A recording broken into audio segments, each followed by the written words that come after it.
चौधरी जी। जय जय श्री हरिवंश। श्री हरिवंश महाराज जी। महाराज जी, गुरुदेव के प्रति ऐसा प्रेम कैसे जागृत हो कि कोई सुध बुध ना रहे? जब गुरुदेव में इष्ट भाव हो जाता है तब ऐसी बात होती है। जब गुरुदेव में इष्ट भाव हो जाता है, गाते तो अपने लोग हैं, गुरुर् ब्रह्मा गुरुर्विष्णु गुरुदेव महेश्वरा गुरु साक्षात परब्रह्म तस्मै श्री गुरुवे नमः, लेकिन हम गुरुदेव को परब्रह्म नहीं देख पाते। गुरुदेव को मनुष्य मानते हैं या बहुत साधक मानते हैं, और थोड़ा ऊंचा भाव हुआ तो अच्छे संत मानते हैं, लेकिन गुरु साक्षात परब्रह्म, मैं जिनको पाना चाहता हूं वही रूप बदल कर गुरुदेव के रूप में बैठे हैं। बंदो गुरुपद कंज कृपा सिंधु नर रूप हरि महामोह तम पुंज जासु बचन रवि कर निकर। ऐसा गुरु के प्रति भाव हो जाना कि साक्षात मेरे इष्टदेव गुरुदेव के रूप में बैठे हैं, तभी हम फिर रात दिन उन्हीं के ध्यान में डूबे रह सकते हैं। ध्यान मूलम गुरुमूर्ति, पूजा मूलम गुरुपदम, मंत्र मूलम गुरुवाक्यम, मोक्ष मूलम गुरु कृपा। फिर उसको कुछ साधन करने की जरूरत नहीं, जो गुरु से इतना प्यार करता है तो वो गुरु स्वरूप ही हो जाता है। जैसे एक भृंगी नाम का कीड़ा है, वो दूसरे कीड़े को लाता है और अपने घरौंदे में बंद करके और भन भन उसको ऐसे डंक मारता है और अपनी तरफ आकर्षित करता है और भन भन, तो वो चिंतन करते करते अन्य जाति का कीड़ा बिना शरीर छोड़े भृंगी कीड़ा बन जाता है। ऐसे ही हम गुरुदेव के द्वारा दिया हुआ मंत्र, गुरुदेव के द्वारा दिया हुआ नाम, निरंतर गुरुमुख जो हमें मिला है उसका हम चिंतन, तो हम गुरु स्वरूप ही हो जाते हैं, हम भगवत स्वरूप हो जाते हैं। जो गुरुदेव वही अंदर अंतरात्मा हो जाती है। ये बाहरी रूप लाई, अंतरात्मा वही हो जाती है। सच्चा प्यार तो वही है कि हम प्यारे के रंग में रंग जाए, जो प्यारे वही रंग रंग जाए।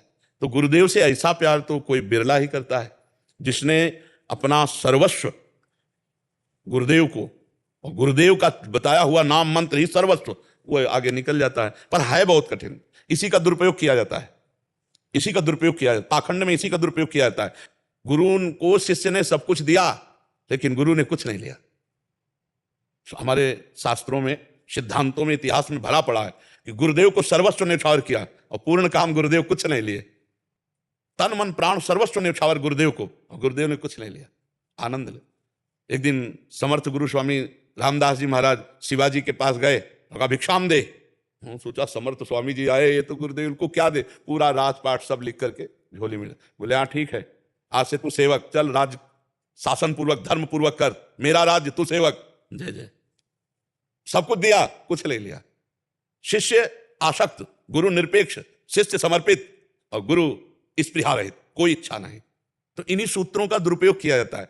अब वो बेचारा भोला जीव तन मन प्राण समो, गुरुदेव उसी का पाखंड के द्वारा सेवन गलत, उसने सर्वस्व समर्पित किया, उन्होंने कुछ नहीं लिया। जब तक लेने की चाह तो गुरु कहां, गुरु वही जो देने की चाह में मगन है। सबको नाम, सबको सुख, सबकी जीवन रक्षा, सबका मंगल, वही गुरु। किसी से कुछ लेने की चाह आई तो वो गुरु नहीं, गुरु वो हुआ जो देने वाला है।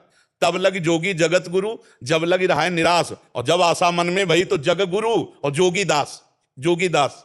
तो ये बात समझो, गुरु में पर ब्रह्म भावना, लेकिन गुरु की आज्ञा पर निरत, जो नाम दिया, जो मंत्र दिया। और हम आप सबसे प्रार्थना करेंगे कि अपने गुरुदेव को मन प्राण समर्पित करके उनकी बात को समझो, जो नाम मंत्र दिया है। कहीं व्यभिचार आदि दोषों में, कहीं गंदी बातों में, कहीं ऐसे हो तो गुरु की आज्ञा का उल्लंघन करने में सुख मिलेगा। गुरु बलि तजेओ, बलि को उनके गुरुदेव ने मना किया कि तुम भगवान को 3 पग पृथ्वी नहीं दोगे, तो नहीं माने, दे दिया। अगर गुरु गलत आज्ञा करे तो नहीं मानना चाहिए, अलो तन मन प्राण समर्पित। अब कोई गलत आज्ञा गुरु कर रहे हैं तो हमें समझना चाहिए हमारी परीक्षा हो रही, बिल्कुल खरे उतरना है। गुरु भी कहें तो गलत नहीं करना। यदि सही वो होंगे तो शाबाशी देंगे, और गलत होंगे तो उनके होश ठिकाने हो जाएंगे। दोनों बातें हैं। तो ये बात ध्यान रखना। गुरु प्रेम का तात्पर्य क्या है? भगवत प्रेम। गुरु प्रेम का तात्पर्य क्या है? उनकी आज्ञा का पालन करना। उनकी आज्ञा कितनी हो सकती है? जो धर्मशास्त्र सम्मत है। धर्म के विरुद्ध कभी गुरु उपदेश आदेश दे ही नहीं सकते।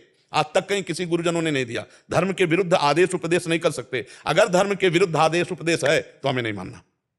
फिर हमें समझना है कि दाल में काला है, हमें नहीं मानना। धर्म विरुद्ध आचरण नहीं मानना, ये बात ध्यान रखो। बिल्कुल इस बात पर दृढ़ रहोगे तो आगे निकल जाओगे, नहीं तो बाद में रोना पड़ेगा। समाज में सत्य मार्ग मिलना बहुत कठिन है। हाँ है, शास्त्रों में लिखा है, सकल समर्पण प्राण धन गुरु सेवा तज करें जबान। या इसका मतलब क्या है? इसका मतलब गंदी बात थोड़ी है, इसका मतलब गंदा आचरण थोड़ी है, इसका मतलब गंदा व्यवहार थोड़ी है। नहीं, गुरुदेव की आज्ञा पर चल रहे हैं, रात दिन भजन में लगे, गुरुदेव जैसा कह रहे हैं वैसे चल रहे हैं। अब गुरुदेव इसका अगर दुरुपयोग करें तो ऐसे नहीं, फिर नहीं, फिर वो बात नहीं। फिर गुरु बलि तजेओ कंत ब्रज बनि तन भे मुद मंगलकारी। गुरु बलि तजेओ, फिर छोड़ दो, फिर सत्मार्ग का आश्रय लो। वहां सतमार्ग नहीं मिलेगा। आप गए और औरों घालें, जे कहूं सतमार्ग प्रतिपालें, आप तो गिरे ही है, तुमको भी ले, ऐसी ऐसी बात को, क्योंकि इन्हीं शब्दों का दुरुपयोग होता है। सकल समर्पण प्राण धन, अब ये परम पवित्र शब्द गुरुदेव को समर्पित, तो अब उसका दुरुपयोग अगर होगा तो फिर सतमार्ग कहाँ रह जाएगा। तो इसलिए बहुत सावधान रहे, जहां कहीं ऐसा हो तो वहां से अपना राधा राधा राधा राधा, और नहीं तो गुरुदेव की आज्ञा पर चले तो गुरुदेव से प्रेम हो। गुरुदेव कौन है? अखंड मंडलाकारम व्याप्तम येन चराचरम।